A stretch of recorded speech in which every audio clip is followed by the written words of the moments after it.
وعلى آله الطيبين الطاهرين المعصومين سيما بقية الله في الأرضين ولعنة الله على أعدائهم من الآن إلى قیام یوم الدین.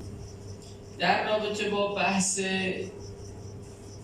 خوانده شدن آیه سجده‌دار، اگر یه موقع انسان مشغول نماز بود، نماز مثلا واجب داشت میخون، میفرمان اگر ما بین نماز یه دفعه متوجه شد که آیه سجده‌دار خونده شد.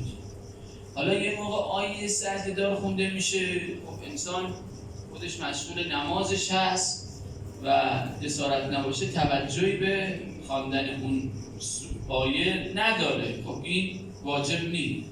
اما اگر ما بین نماز توجه انسان بره روی اون قرائت قرآن و کاملا گوش داده بشود به اون آیه سجده‌دار، اینجا چون حالا نماز هست، نماز به هم نمیخوره، خود نماز واجب هست، فرمودن نماز که تمام شد بلافاصله بعد از السلام علیکم و رحمت الله و برکاته انسان سریع میره به سجده به نیت اون سجده آیه سجده‌دار.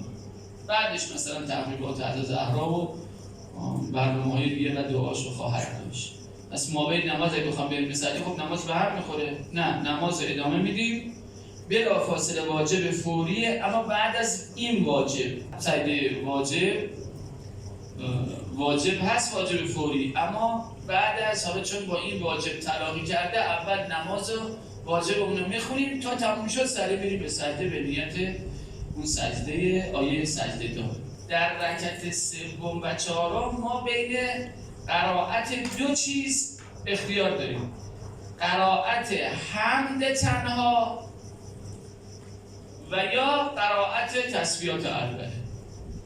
اختیار اگرچه قریب به اتفاق ماها در رکعت سوم و چهارم چی میخونیم؟ تسبیحات اربعه میخونیم، ولی میتونیم حمد تنها بکنیم. بر همین اساس عزیزان، بر همین اساس که در رکعت سوم و چهارم انسان میتواند حمد بخواند یا تسبیحات اربعه، در نماز احتیاط فرمودن حمد بخونید، چون نماز احتیاط میدونید جبران کننده رکعت سوم و چهارم. جبران نماز احتیاط تو بحث شکیات، شک 3 و 4، شک 2 و 4، شک 2 و 3 و 4 که معمولا یه رکعت یا دو رکعت نماز احتیاط دارن. تو نماز احتیاط چی خونده میشه؟ فرمودن هم. اگر این موقع پرسید چرا نماز احتیاط دیگه سوره نخونده نمیشه، میگیم چون نماز احتیاط جبران کننده رکعت سوم و چهارمه. تو رکعت سوم و چهارم چی خونده میشه؟ حمد تنها یا تسبیحات اربعه. اما اینجا روایت فرموده فقط حمد رو بخونید، حمد باید خونده بشه. خب این از این. نکته بعدی و مسئله بعدی این که در رکعت سوم و چهارم چه حمد تنها را بخوانیم چه تسبیحات اربعه باید آهسته بخونیم، هممون، چه آقایون چه خانم‌ها. در نمازهای 3 رکعتی و 4 رکعتی رکعت سوم همه باید آهسته بخونن. حالا حتی اگر حمد تنها را انتخاب کردیم، اگر حمد رو انتخاب کردیم حتی بنابر احتیاط فرمودن بسم اللهشون باید آهسته خون. در رکعت اول و دوم ما میتونیم بسم الله حمد و سوره رو بلند بخونیم، اما در رکعت سوم و چهارم اگر حمد رو انتخاب کردیم بنابر احتیاط فرمودن باید بسم اللهش هم آهسته خونده بشه اگر حمد انتخاب کردیم. حالا عزیزان، اگر ما در یه موقع رکعت اول و دوم اشتباهاً به جای حمد و سوره تسبیحات اربعه خوندیم، مثل کجا؟ مثلا در نماز جماعت تو رکعت دوم اقتدا میکنیم، دیر رسیدیم تو رکعت دوم اقتدا کردیم، رکوع 2 سجده انجام میدیم، امام جماعت تا نشست تشهد بخونه، ما به حالت مستحب و آماده باش یا تجافی بشینیم و مستحب به تشهد آرام تو دلمون بخونیم. بعد که تشهد تموم شد اینجا اجازه دادن زودتر بلند بشیم. چرا؟ برای اینکه برسیم حمد سوره رو بخونیم. خب بلند شدیم اما یادمون رفت طبق دیگر مأمومین شروع کردیم تسبیحات اربعه خوندن. خب اینجا اگر قبل رکوع متوجه شدیم باید برگردیم حمد سوره بخونیم. اگرچه ممکنه به رکوع آقا نرسیم نداره، فرمودن حداقل باید حمد تنها را بخونیم اگرچه به رکوع آقا ما، یعنی دیر فهمیدیم تا اومدیم بریم به رکوع متوجه شدیم عجب ما باید از حمد سوره بودیم تسبیحات اربعه خوندیم، باید حق نداریم بریم به رکوع، باید سریع حمد تنها را بخونیم. رکوع رو اگر نرسیدیم تو سجده ها خودمون رو به امام جماعت برسونیم. چرا میگیم تو سجده ها باید خودمون برسونیم؟ چون اگر عزیزان تو بحث نماز جماعت میدونید تو یه رکعت، تو هر رکعت از رکوع، تو یه رکعت نماز جماعت از رکوع و سجده ها از امام جماعت عقب بیفتیم، یعنی نه به رکوع برسیم نه به سجده ها برسیم، به طور اتوماتیکوار نمازمون میشه فرادا. پس اینجایی که ما اشتباهاً تسبیحات اربعه خوندیم تو رکعت دوممون سریع حمد رو میخونیم، اگر رکوع نرسیدیم رکوع رو سریع انجام میدیم، تو سجده دوم هم برسیم فرمودن کفایت میکنه. سجده دوم امام جماعت رسیدیم کفایت میکنه نماز هم. خب این از این. اگر رکعت سوم و چهارم که بعضی نیت داشتیم تسبیحات اربعه بخونیم اشتباهاً حمد سوره خوندیم، خب اینجا میفرمان اگر قبل رکوع متوجه شدیم برمیگردیم دوباره درست میکنیم، نیتمون تسبیحات اربعه بخونیم تسبیحات اربعه میخونیم، نیتمون حمد تنها بخونیم حمد تنها رو میخونیم. اما اگر عزیزان در رکوع متوجه شدید، تو رکوع رکعت اول و دوم متوجه شدید وظیفمون حمد سوره بوده تسبیحات اربعه خوندیم، تو رکوع رکعت سوم و چهارم متوجه شدیم عجب ما وظیفمون نیت داشتیم تسبیحات اربعه بخونیم اما حمد سوره خوندیم، هیچ اشکالی ندارد و نماز درست است و سجده سهو نداره، چون قرائت نماز از واجبات غیر رکنیه، کم و زیاد شدنش جابجا شدن سهوا اشکالی ندارد و نماز درسته. اما در ادامه روایت خب 2 شب گذشته روایتی را از امام سجاد علیه السلام بیمار مصلحتی کربلا یادآور شدیم که امام سجاد علیه السلام فرمودند ثلاث منجیات للمؤمن، 3 چیز باعث نجات انسان مؤمن است.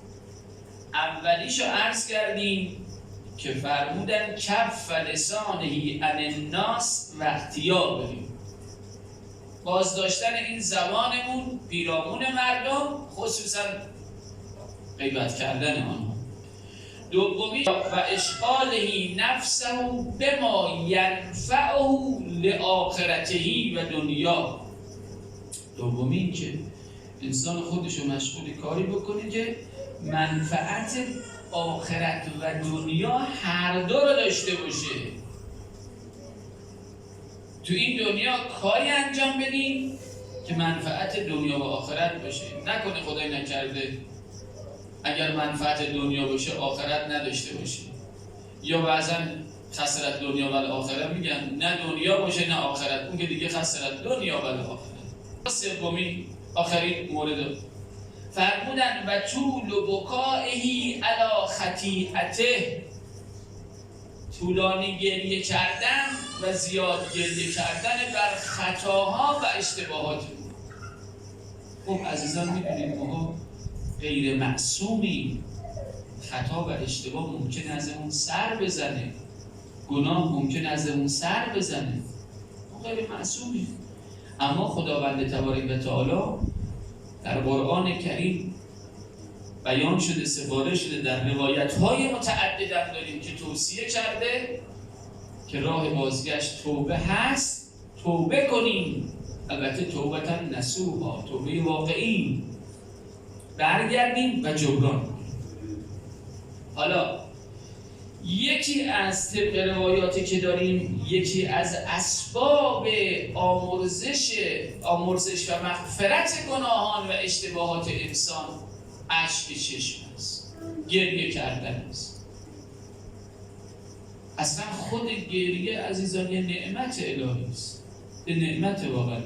اونم اگر توفیق داشته باشیم برای ابا عبدالله حسین اشک بریزیم که میدونید پیامبر عظیم الشأن حضرت محمد صلی الله علیه و سلم در روایتی فرمودن من بکا او ابکا او تباکی علی الحسین وجبت له الجنه. هر کس بگرید یا بگریاند یا حتی خودش به حالت گریه درآورد در رابطه با فرزندم ابا عبدالله حسین، بهشت بر او واجب میشه.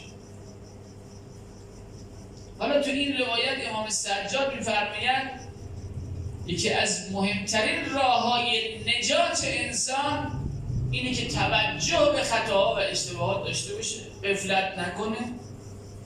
اینکه انسان حالا سفارش شده در دین اسلام که بریم در قبرستان هر مدتی، حالا هفته یک بار، 2 هفته یک بار، ماه یک بار سری به قبرستان بزنیم، مستحب است. چرا؟ چون غفلت نیاد سراغمون، مشغله دنیا، زرق و برق دنیا فریبمون نده، بریم تو قبرستان ببینیم که گذشتگان رفتن، ما هم خواهیم رفت، سرانجام همه آنجا خواهد. لذا به یاد خطاها و اشتباهات بیفتیم و توبه کنیم و کاری کنیم انشاءالله تو این جلسات یا تو دعا و ثنا و اینا شرکت کنیم، یا خودش انسان تو خلوت خودش با خدای خودش بشینه، با خدای خودش بگه خدای من چه اشتباهات، چون خودش شب جمعه به نوعی شب توبه است، شب یادآوری گناهان است در درگاه. البته از اون میدونید انسان اگه خطا و اشتباه کرده حق نداره برای کسی تعریف کنه، حق نداره. حتی در روایت داریم که گفتن گناه پیش مردم، پیش دیگران از خود گناه بدتره، از خود گناه بدتره. چرا بدتره؟ چون وقتی بگیم یواش یواش قبح گناه ریخته میشه. بعضی متاسفانه جوونا حالا تو این گوشی‌ها و برنامه‌ها چیزایی نشونه هم میدن، یا مثلا یه خطایی، بعد اونم طرف جوونه میگه خب پس که انجام میده، اونم انجام داده، اونم انجام داده، پس منم انجام بدم، چیزی نیست، چون دارن همه انجام میدن. این قبحش ریخته میشه دیگه. مثل الان یکی از گناهانی که قبحش بین ما متاسفانه ریخته غیبته، نقل متن ساخته شده. به نوعی همه داریم غیبت قبحش ریخته. چون قبح گناه خدا میخواد ریخته نشوند، لذا میگه گفتن گناه از خود گناه بدتره. حق نداریم ما برای کسی تعریف کنیم. یه خطایی کردیم خودمون میدونیم خدای خودمون، باید از خدا طلب مغفرت و بخشش کنیم.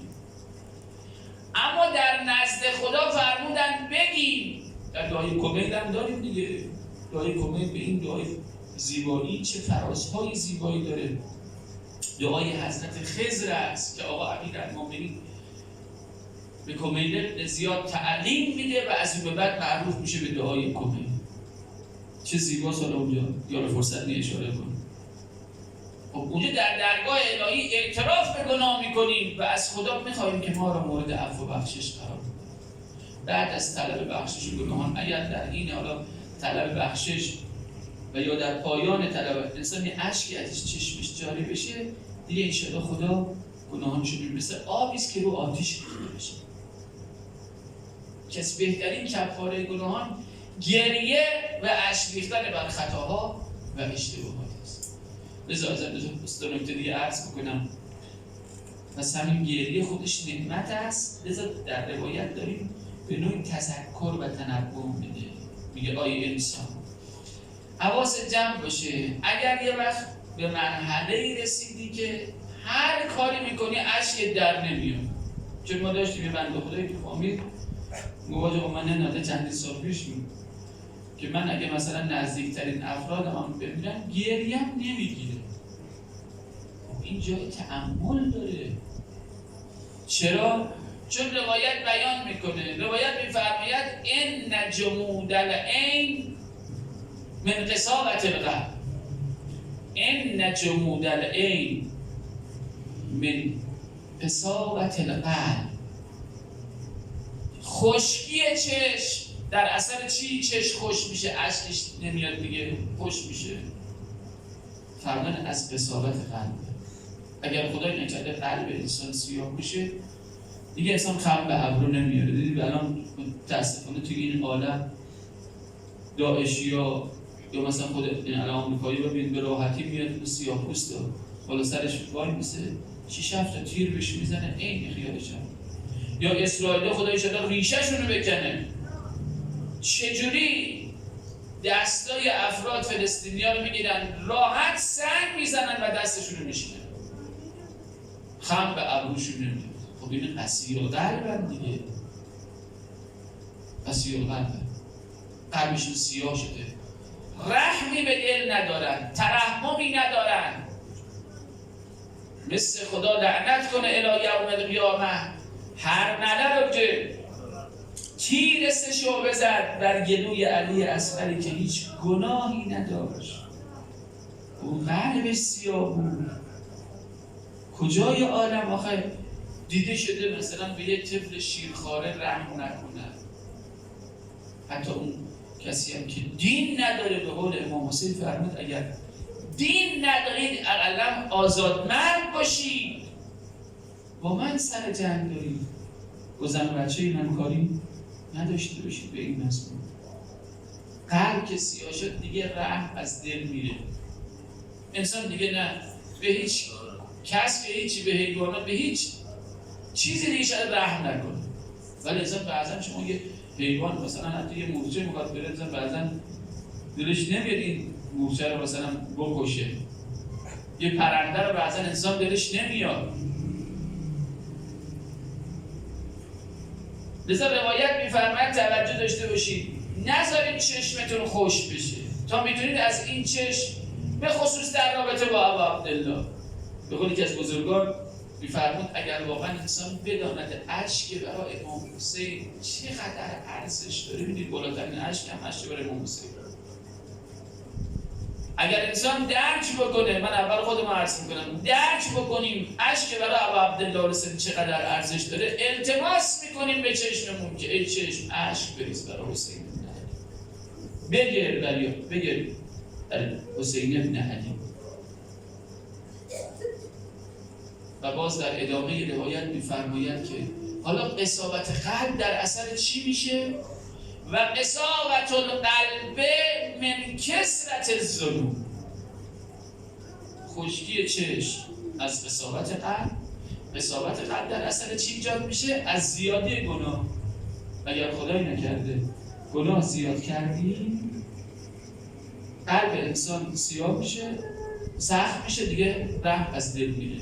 مثلا امام صادق در یه روایت زیبا میگه روح انسان مثل پرده سفیده. روح انسان مثل پرده سفید. وقتی انسان یه گناهی کرد یه لکه روی پرده ایجاد میشه. مثل وقتی انسان لباس سفیدی خیلی سفید و قشنگی خریده، تا یه چیزی خورد یه لکه افتاد سریع میره پاکش میکنه با مایعی که سریع پاک میشه تقریبا. اما اگر امام صادق میفرماید اگر یه گناه کردیم، گناه حتی کوچک کردیم، لکه ایجاد شد، سریع به گوش بودیم، توبه کردیم، جبران کردیم، این لکه پاک میشه. اما اگر غفلت کردیم یک به یک لکه ها ایجاد شد. امام صادق میفرماید خدا نکند اون لحظه‌ای که این پرده دیگه کاملا سیاه بشه، تمام این لکه ها سیاهش میکنن پرده روح انسان، پرده سفید روح انسان. دیگه میفرماید بازگشت انسان خیلی مشکل میشه، برگشت انسان خیلی مشکل. پاک کردن این پرده سفیدی که کاملا سیاه شده خیلی سخته، خیلی مشکل میشه. ولذا توصیه فرمودن که تا میتوانیم هر هفته یا حتی داریم هر روز شب هنگام که میخوایم بخوابیم یه مروری کنیم بر کارهای امروزمون، خطا و اشتباهی کردیم توبه کنیم، جبران کنیم، یا لااقل فرمودن هر شب جمعه که شب جمعه شب توبه است.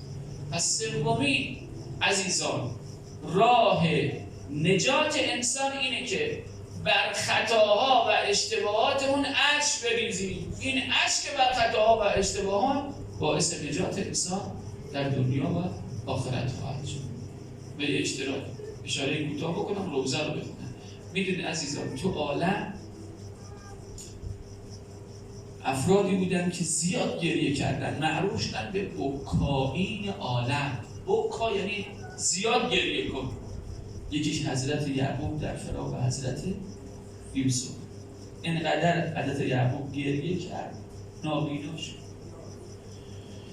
یکی دیگر از بکائین عالم صدیقه طاهره فاطمه زهرا سلام الله علیها که بارها تو روزه ها شنیده اید، بعد از شهادت آقا رسول الله دیگه شبانه روز فاطمه زهرا گریه میکرد. اومدن به امیرالمومنین گفتن یا علی به فاطمه بگو روز گریه کنه شب آرام باشه، یا شب گریه کنه روز آرام باشه، ما خلاص اذیت میشیم. امیرالمومنین اومد فاطمه زهرا به نوعی اعتراضای مردم رو گفت. فاطمه زهرا فرمودن نمیتونم یا علی. شنیدی چقدر اینا با پیغمبر و آل پیغمبر دشمنی کردن، نمیدونم مگر چه بدی پیغمبر رو اونا کرده.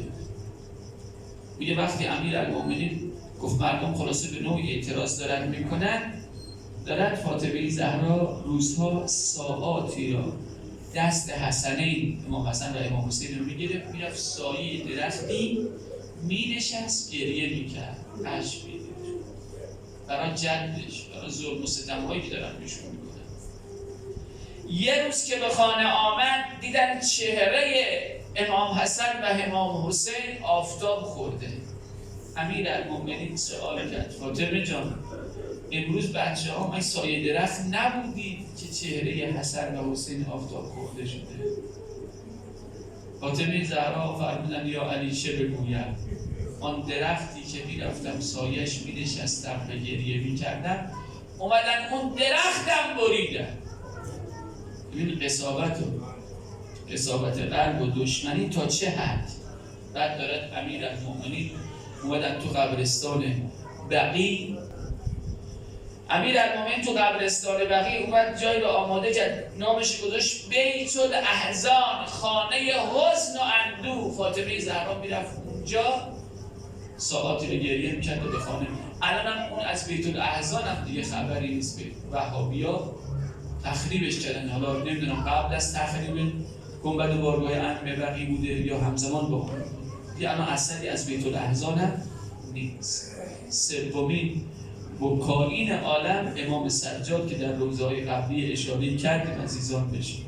35 سال امام سجاد بارها شده که بعد از جریان کربلا در بین حیات و امامت بود. دیگه کسی خنده بر لبان امام سجاد ندید. کار شوخی نیست. 35 سال آب میدید گریه میکرد، طفل صغیر میدید گریه میکرد، گوسفندی را ذبح میکردن گریه میکرد. اینا شدن یکی از بکائین عالم. در حدیث شریف کسا بیان شده است که اصلا همه خلقت این عالم، همه ما به توفیقی وجود نازنین 5 تن آل عبا خلق شده ایم. همه حوائج مد نظر در رأس حوائجمون تعجیل در ظهور آقا امام زمان و سلامتیش. خیلی بزرگوارن، خودتون عنایت کنید. انقدر بزرگوارن که غیر از شیعیان تو مکاتب دیگر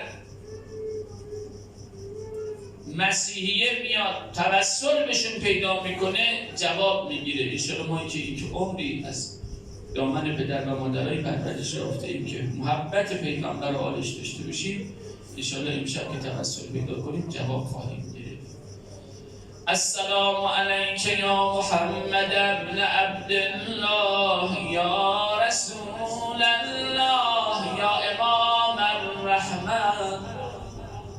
السلام علیک یا ابا الحسن یا امیر المؤمنین یا وصی رسول الله. السلام علیک یا فاطمه الزهرا یا بنت رسول الله یا قرة عین الرسول. السلام علیک یا حسن ابن علی ایها المجتبی ابن رسول الله. السلام علیک یا حسین ابن علی ایها الشهید بکربلا.